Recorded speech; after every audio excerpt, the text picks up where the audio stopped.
The more extreme one is to ask the question of what is malicious behavior or what is anomalous behavior. And a good example of what our system does that nobody else does is, for example, if you are in an airport and you're trying to find a homeless person does no crime. He's just hanging around the airport. And so you have these systems that count people, and the counters will only catch him if he is in an illegal spot, but usually he's just hanging around in a place where you can lie down, right? And the second thing is other AI systems that identify specific behaviors and alerts. Okay, I caught it because he started a fight, but like most homeless people are not trying to draw attention to themselves at all. Right, quite the opposite.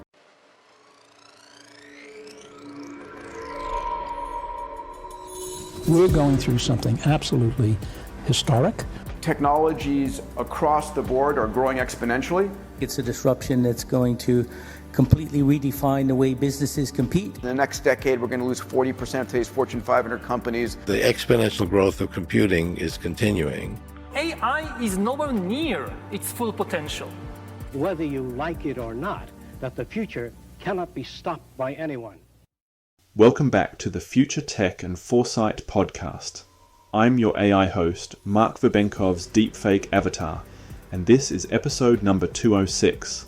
In this episode, Mark speaks with Galvin Widjaja about the intersection of AI, business strategy, and human behavior. From his unconventional career path, spanning banking, data analytics, and restaurant management, Galvin offers a grounded perspective on how data-driven insights can transform both operations and customer engagement. They explore how his company's camera-based AI systems interpret movement and context to improve safety and retail analytics while preserving privacy and avoiding facial recognition. The discussion touches on the evolution of surveillance technology, T-1 behavioral prediction systems, and how AI can act before incidents occur without crossing ethical lines.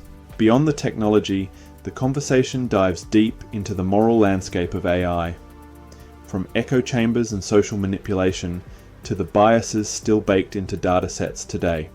This episode challenges listeners to think critically about the thin line between innovation and intrusion, and what a truly responsible AI future should look like.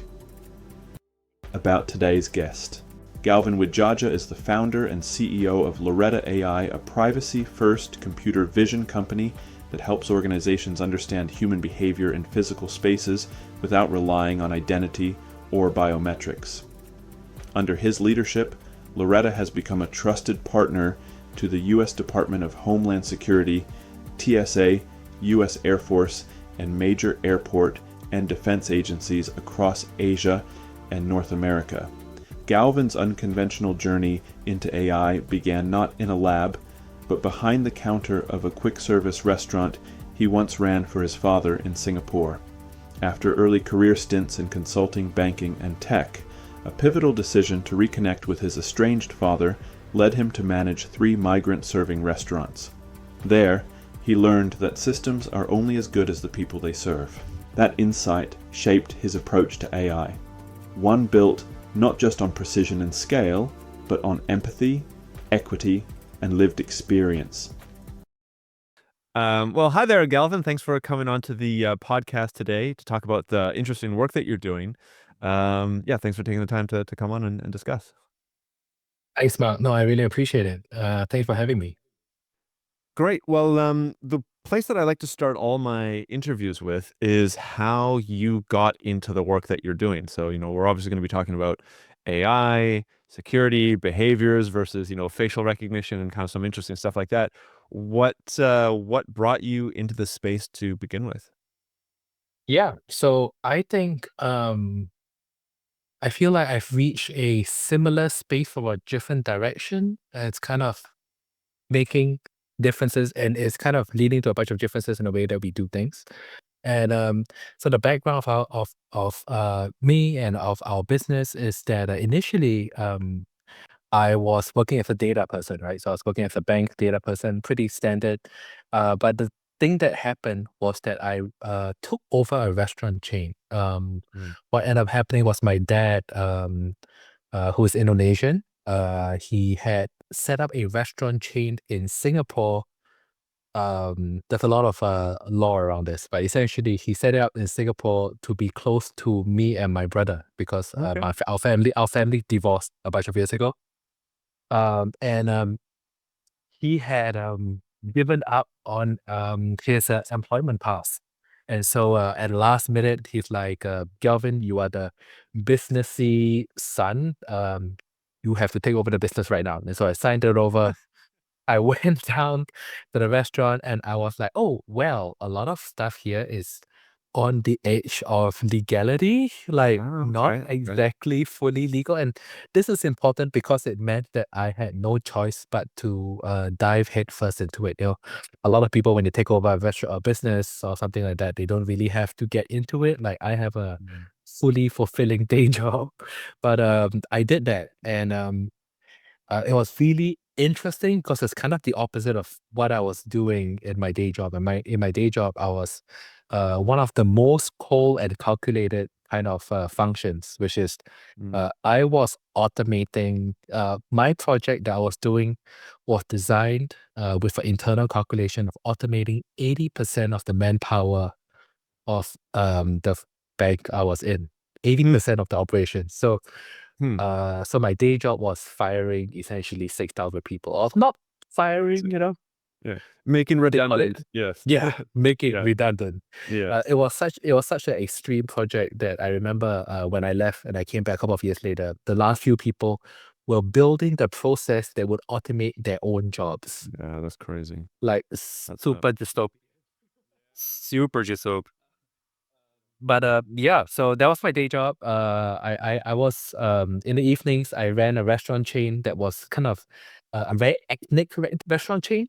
The restaurant chains that are built by immigrants specifically for the taste buds of the immigrants. Like too spicy for locals, something. I'll do that is in Indonesian food in Singapore. And I did two things right. I did lots of things wrong, but I did two things right. The first thing I did right was I increased everybody's salary when I went down. That was kind of a theory thing. Like it says in the books that if you increase people's salary, it makes sense. And don't quite know how that works, but it works. It was in fact true that just taking a 20% salary increase on a bunch of people who I could barely speak the language of, a lot of them spoke in Indonesian, and my Indonesian was really bad. I hadn't been to the country in like 15 years. It increased the productivity and the sales of the business just by increasing the salaries. And that was the first thing. And the second thing I did was I looked at the business holistically, and I realized that almost all of the benefits that were happening in the digital world, and finance is kind of the digital world where anything that you can do to a bit, you can do to a dollar, right? So you can transfer it electronically and stuff like that. So it was not translating into the physical world. And there are many reasons why, but I felt that there was a fundamental way that we were looking at data that were completely different. And so I built a system specifically around creating that data set. That was the base of the entire business.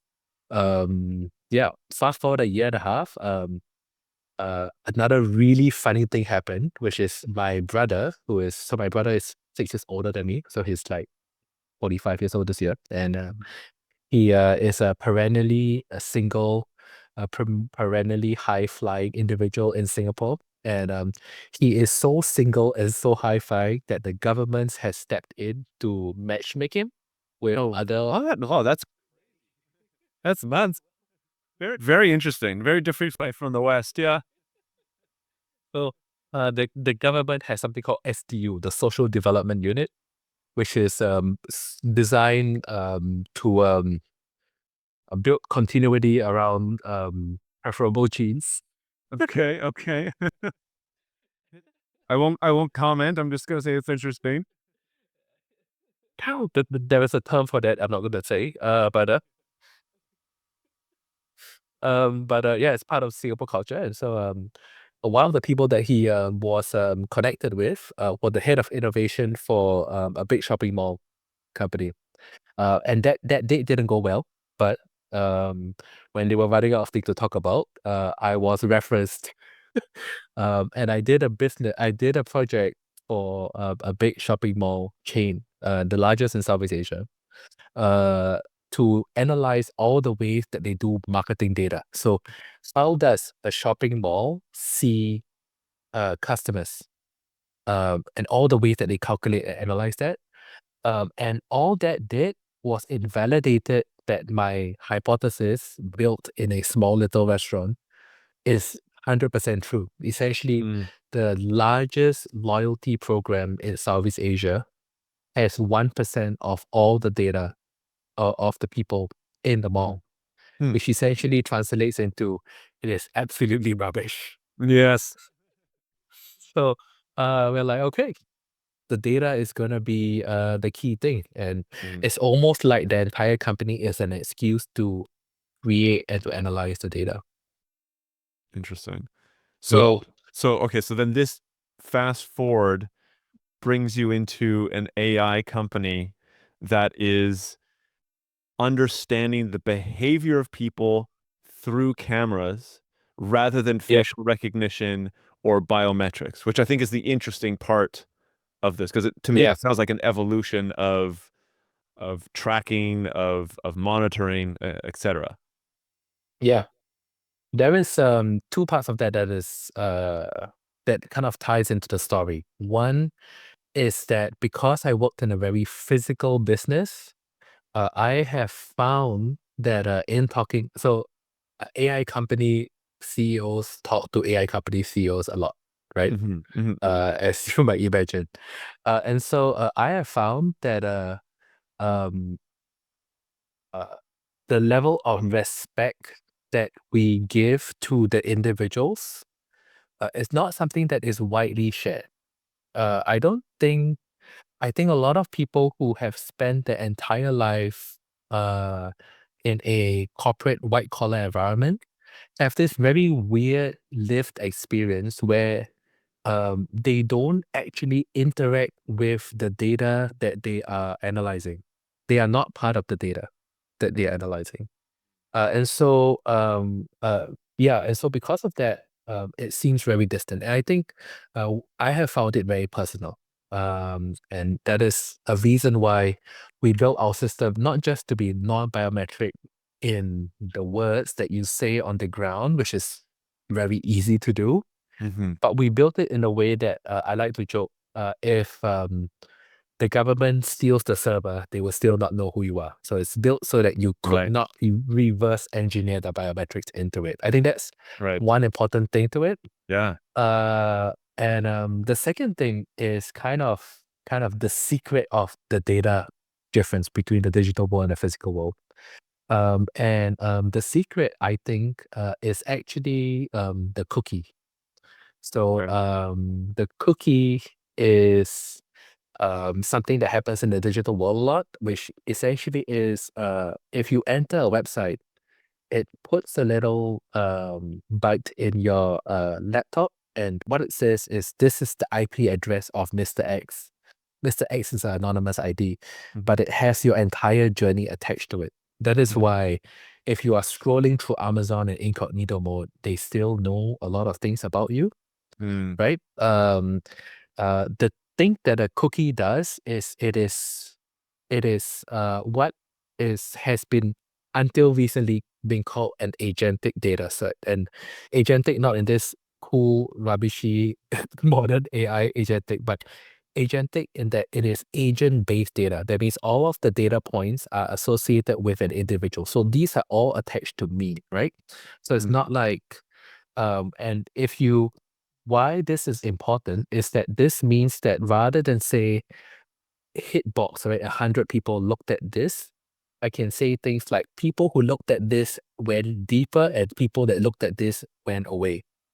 That becomes a much more interesting data set from a retail or from a behavior perspective and things like that, right? So that's kind of how we looked at the data and we built a system specifically around that. Now, today, that has two really interesting flavors. There is, it's funny because the more extreme one is easier and to do, right? The more commercial one is harder to do. The more extreme one is to ask the question of what is malicious behavior, or what is anomalous behavior. And a good example of what our system does, or what the Loretta system does that nobody else does, is, for example, if you are in an airport and you're trying to find a homeless person. A homeless person does no crime. He just he's just hanging around the airport. And so you have these systems that count people, and the counters will only catch him if he is in a illegal spot, but usually he's just hanging around in a place where you can lie down, right? And the second thing is, there are other AI systems that identify specific behaviors and alerts, right? Like, okay, I caught him because he started a fight, but like most homeless people are not trying to draw attention to themselves at all, right? Right. And so Quite the opposite, right? quite the opposite, right? And Yeah. so what our system does is that it identifies a series of behaviors over time being there. And it's almost like how an investigator looks at data, where it's like, it is not that he's there, it is that he has no purpose, that he's looking at rubbish bins, he's looking for places to be, and he's not interacting with people.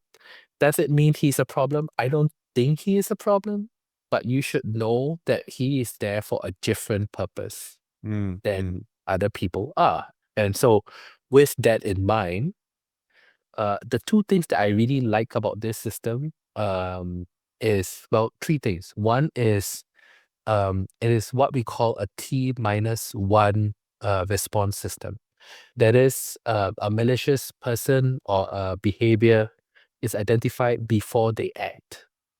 It's Right. almost predictive, but not so much the predictive part of it, because it is we're not predictive like Minority Report, we're gonna arrest you. It's quite the opposite. It is, you didn't commit a crime yet, so there's actually no reason to arrest you. But it's a great time to approach you, because like it is, I mean, like the police KPI is weird. Like a lot of law enforcement KPI is how many crimes I stop. But isn't it better if it's how many crimes I prevent? Right? Yes. So it's like, so how about we catch him before he does it? And then we're like, okay, there's enough evidence in your bag that maybe we should ask you to leave. Right? And that's like probably better for everyone. Right? Yes. Yeah. So I like the T-1 part. It means that we're not in a rush. We don't have to have very extreme actions. It means we are preventative. The other thing about it is that because the data that we have is so rich about your current behavior, it avoids an inevitability of how law enforcement works today. Now, law enforcement today, we can say like, is it better or worse? But I think one thing that is worth noting is that it is very profiling driven. Right. And profiling essentially, it doesn't need to be like racial profiling. It could be other types of profiling. Essentially, it is like the person who looks bad and smells bad is more likely to get stopped than the homeless person who does take a shower every day. Okay, Sure. this is a thing. And by educating it based on behavior, you don't have to use the profile. I thought that this is very important, and this kind of ties back to one of the things that happened right at the beginning during my restaurant management days, because something that people in the F&B industry would know, but I don't think they like to talk about too much, is that, do you know where you hire the best cooks? You almost, in many countries, you hire them from prison. What? Do you know this? I've Okay. never heard of this. No. Okay. This is a thing. I'll tell you why. In the number of countries that allow for recreational drugs or recreational hard drugs is not a lot. Okay, there are not a lot of countries that allow you to do that, especially hard drugs. But the story, like the Anthony Bourdain kind of narrative, that you go to the kitchen and you find people taking cocaine so that they have enough energy to fry your steak. This is true across the world. Interesting. Okay. And so whenever there is like a rival business or a customer who is sufficiently pissed off, they will call the police on the back room staff, and the back room staff will get arrested. And because of that, Crazy. it is super easy. It's super common that the best kitchen staff and restaurant and chefs are on parole. They are they live for they live at the halfway house.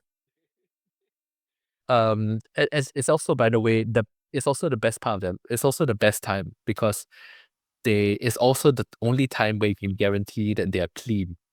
Right. And so it was something that I did in my business and many of my other restaurant friends did, that we hired people.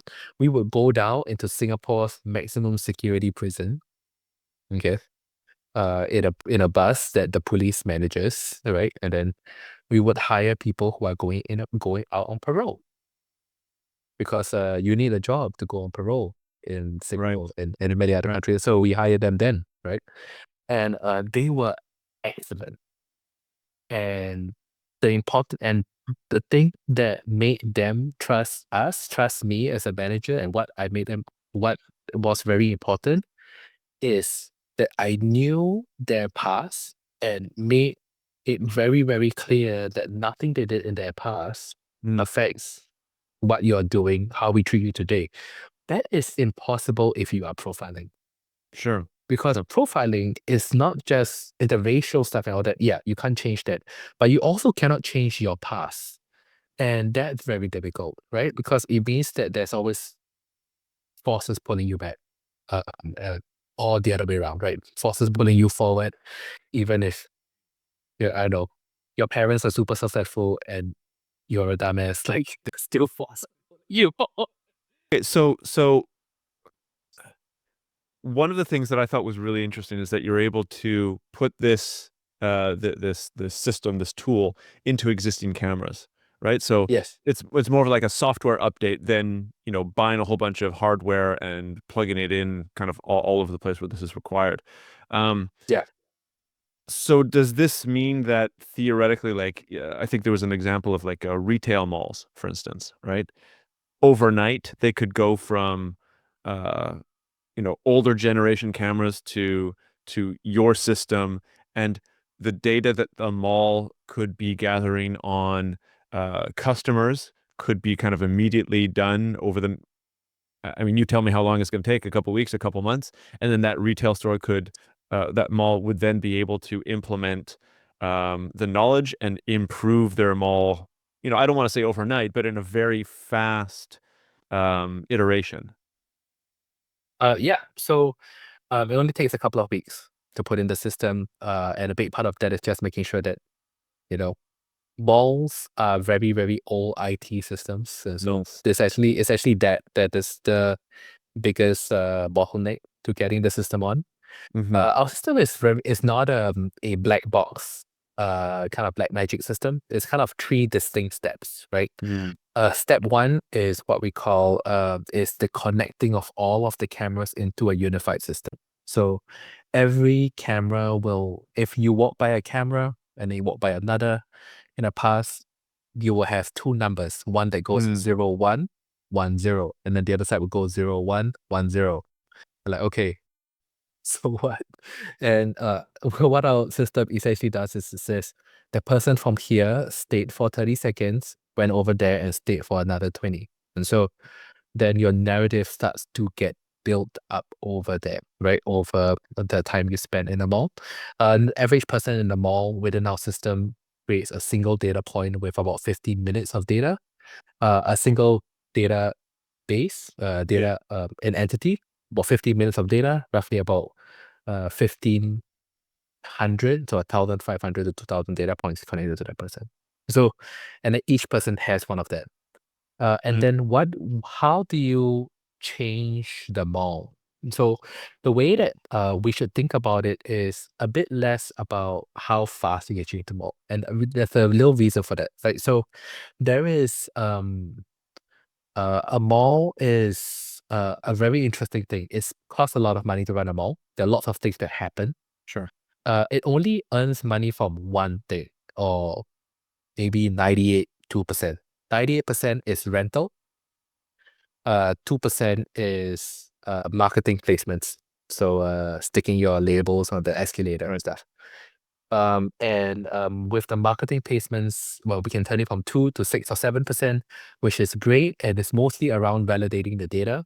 But the big shifts are with rentals. And I can give you an example that was really interesting that happened. This was in Singapore as well. Our very first mall customer is in a place where 3 malls are touching each other. So it's a train station. When you go up from a train station, if you turn left, it's mall A, and you turn right, it's mall B, and you go forward, it's mall C. So it's Gotcha. what they call a integrated mall thing. And one of these, the mall that we were integrated in, was run by an Australian company. The other one was run by mall operator that is funded by the Singapore government. So it's a super successful, super rich mall. Used to be owned by the sovereign bank of the country, right? It's a massive mall operator. And so one of the beautiful things about a little ecosystem like this is that with our system, you can think about market share in terms of a closed loop, right? So it's like 40%, 30%, 30%. Can you get up to 50% or 60%? And you're essentially pulling market share from this closed loop. And it's purely a performance-based issue, right? Because everybody is already there, right? And you are either spending time in the mall or not. And here's what the data suggested. The data suggested that rather than talk about luxury or timing or purpose, which are the 3 usual ways that a mall is designed. So it's mostly designed around 3 major categories. Luxury, which is the mall has to be aligned with the spending power of the people, right? The second is purpose. There are certain malls that are very food-centric because you go through them when it's dinner time on the way home from the office, etc., etc., and around the location. And what they found was that in this particular area, there was an there's over representation of the behavior of people that really like Japanese food.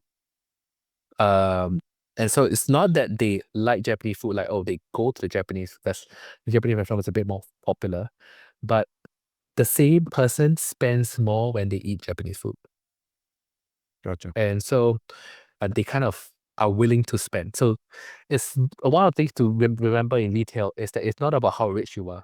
It's about how much discretionary spending you're going to spend, right? How much money you're going to spend. And so they're just going to spend when there's that kind of thing. And so what this mall did, which was really crazy at the time, was they closed down the flagship departmental store and they opened a ridiculous Japanese departmental store called Donkey. Do you know Donkey? I don't, but it kind of sounds familiar. It's coming to Canada. It has a 15-second audio clip of somebody singing the word Don Donkey over and over that plays 24/7. And it's the most annoying Japanese like Tokyo touristy thing that you ever see, but it is now a successful brand that's all over the world, right? And so they did that, and it's like it's a bit of everything, but it's mostly a supermarket. And when they put that in, something interesting happened because it is not just that it pulled people in, but people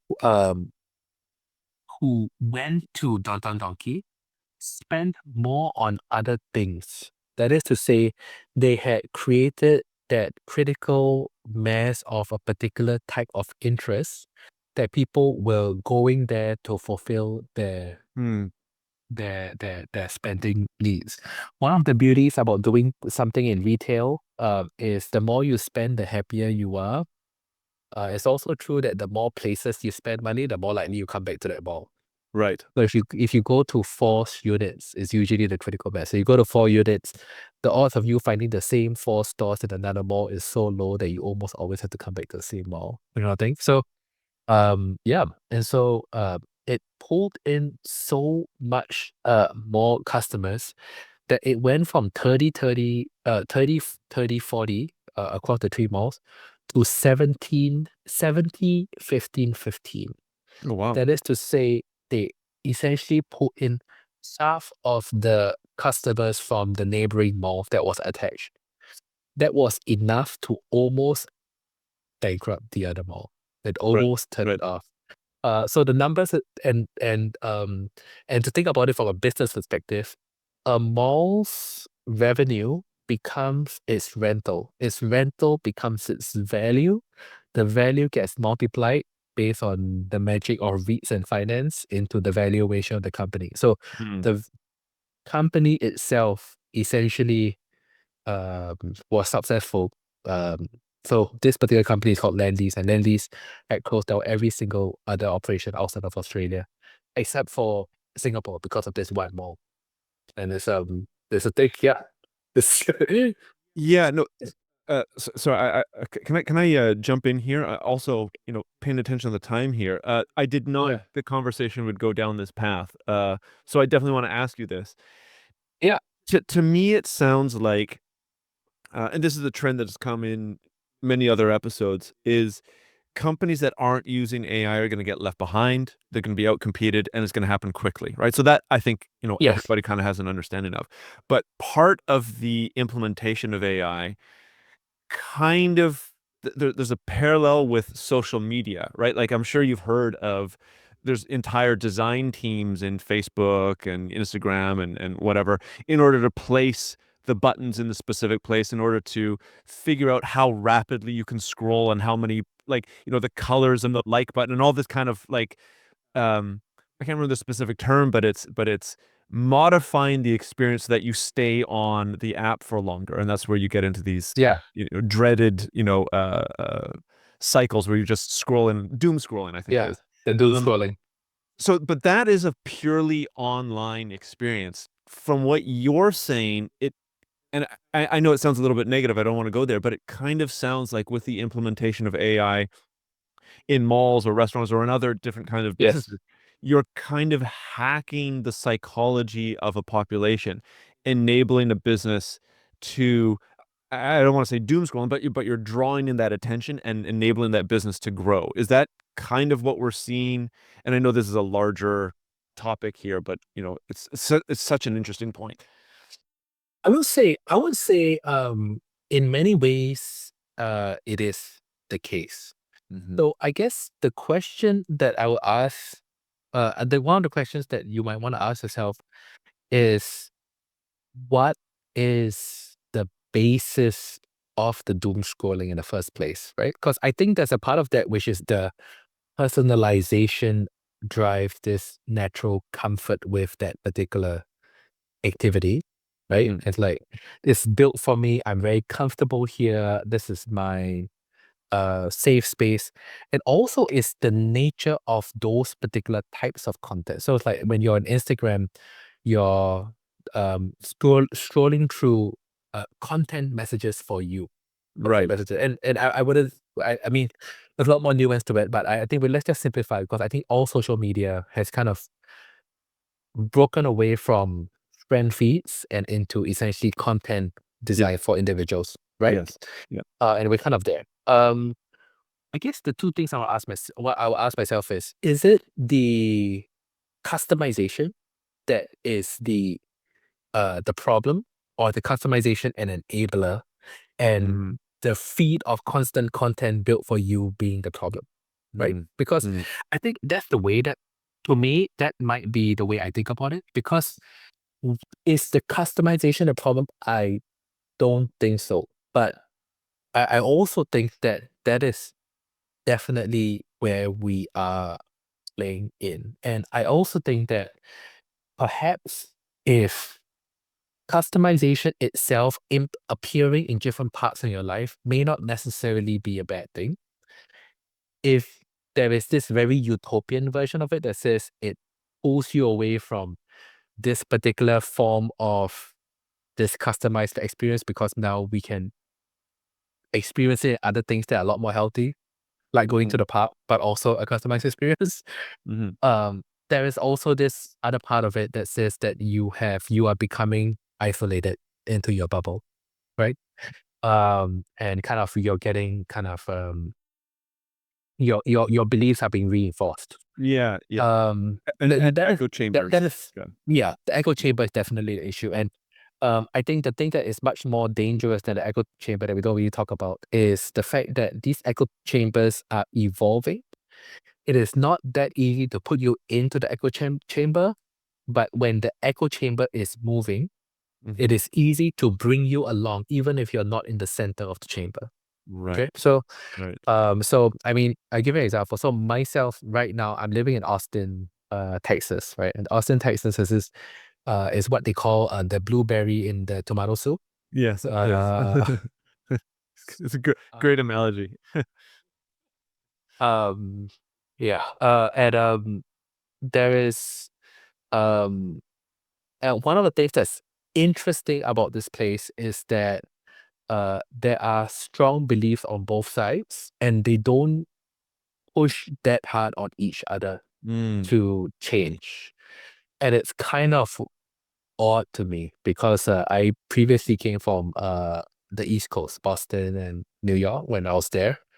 And there it was I was happily progressive, but also it's kind of uncomfortable being progressive because the progressives are so strong. Like you can see them doing things that are kind of suppressing other thoughts. Like you can see both that. Right.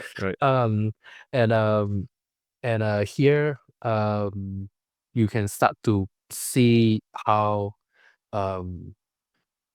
even the parameters get brought along. So for example, there are people around us who are not necessarily they're not right wing people, but they ended up like aligning with like more current like the red Donald Trump policy.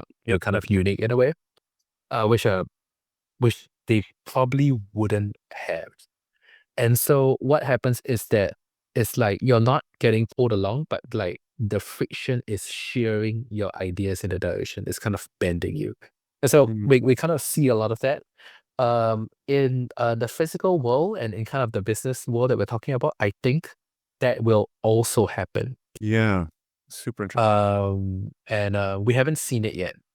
And maybe it won't be as bad because the physical world doesn't move as quickly.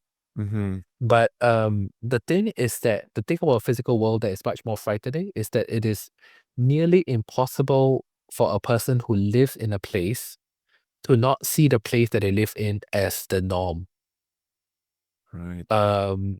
And so this is something that I do think about, right? Because it's like, yeah, I mean, the retail part is where the movers will move things. But but as we mentioned earlier, I also work in the security industry, right? And in the security industry, if somebody decides that a behavior is bad,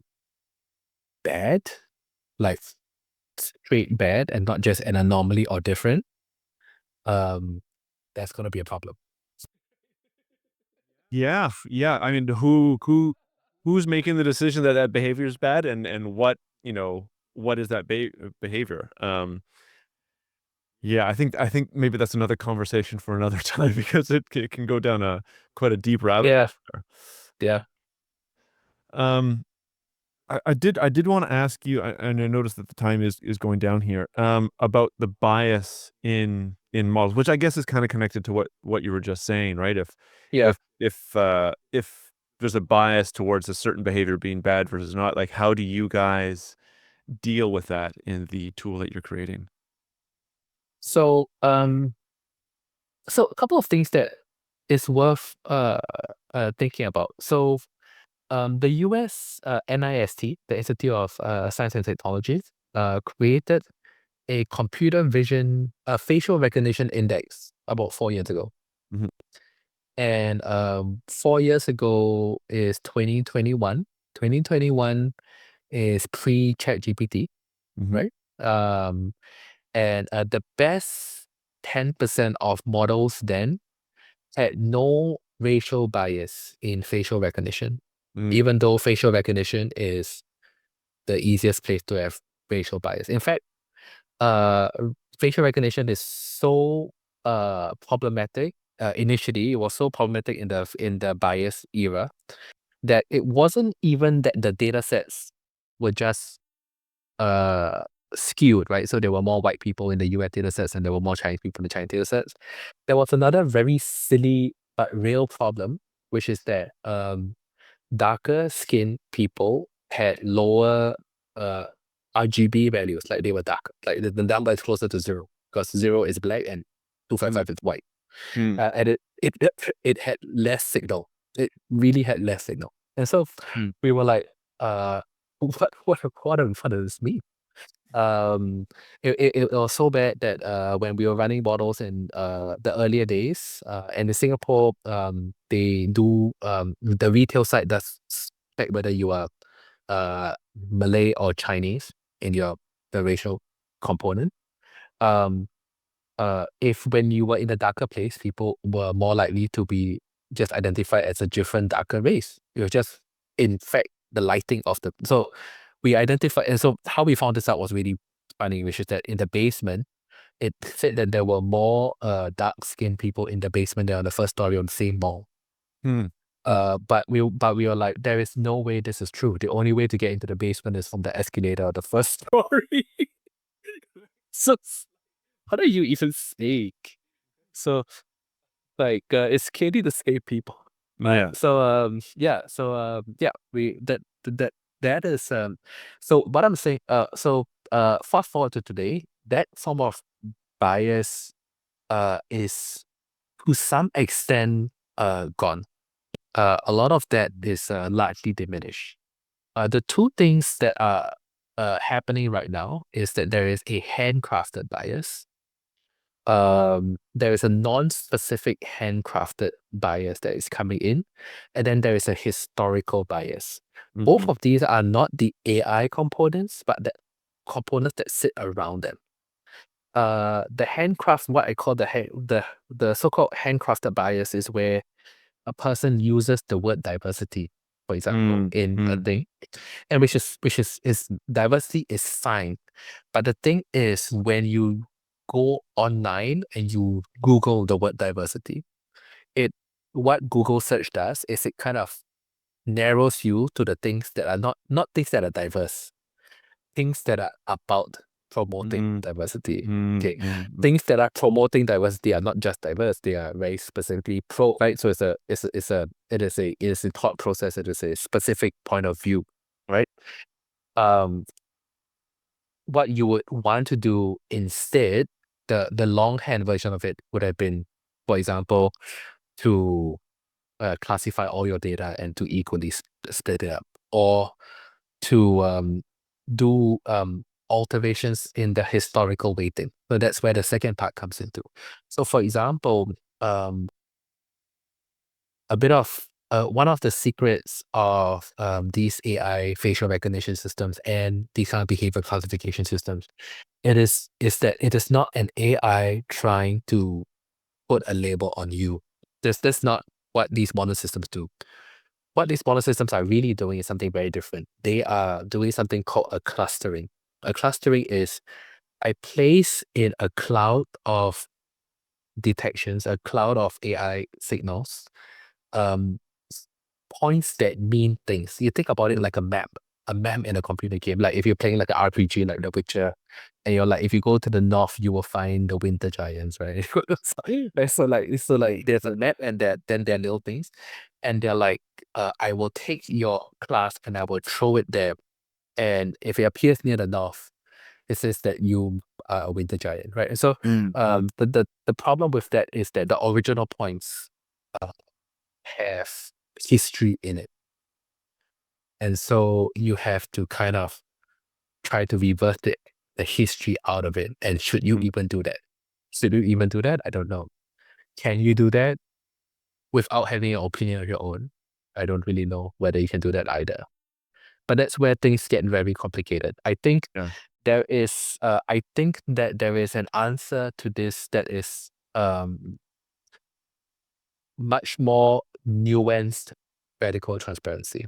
I think we talk about transparency, and there's a much more nuanced version of this that we will all start to begin to understand, and it'll start to impact. Maybe it'll impact legislation before it impacts business, but I think it will definitely happen. Where when a person gets classified, you're like, what is this? Who are this cloud of people around my classification as, I don't know, a criminal, a detainee? Well, who are this circle of people that made you fly me there? And is it right that you use those people as my measurement, right? It's a bit like the common law, but in a large scale data driven format, right? Yeah. Right? Yeah.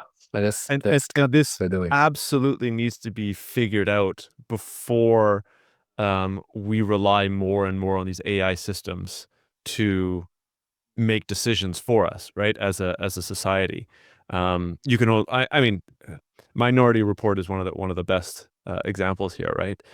Where the society there is completely dependent upon this system, AI or not, but it's a system, and they're not able to make their own choices. And I think if we move into that direction, we got to solve this bias issue well before we start relying on these systems even more. Yeah, super interesting. Yeah, 100%. I think it's definitely true. I think the thing that the steps may be debatable.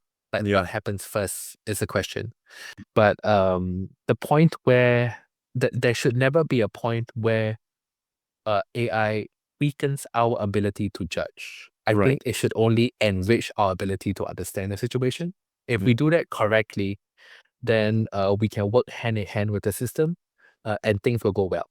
If there is a point where so without a doubt, right, and this is one of the things that is definitely true, which is that the moment the humans where we as a society hand over the decision making to AI, that moment in time, the belief of that moment will be frozen into the way the AI thinks. AI does not evolve in that way, right? So it will freeze at that moment, and our entire future will be judged by that. And essentially, that is where progress stops, at least from an ethical perspective, at least from a perspective of when we stop making the decisions, right? And so that is an inevitability to that decision. I think, and that's a pretty profound moment when that happens. I think that's a great place to end the discussion here, Galvin. A big question mark on everybody's mind, and makes the audience and myself ponder some of these things a little bit deeper. We'll have your website and your LinkedIn up on the show notes. Are there any other places that you want people to reach out or follow what you're up to? I think those are the best places. So yeah, I think that's it. Perfect. Well, Galvin, thank you so much for coming on, sharing some insights and some really different, I think, ideas than what we've talked about recently. So thanks for your time. Really appreciate it. Any last words?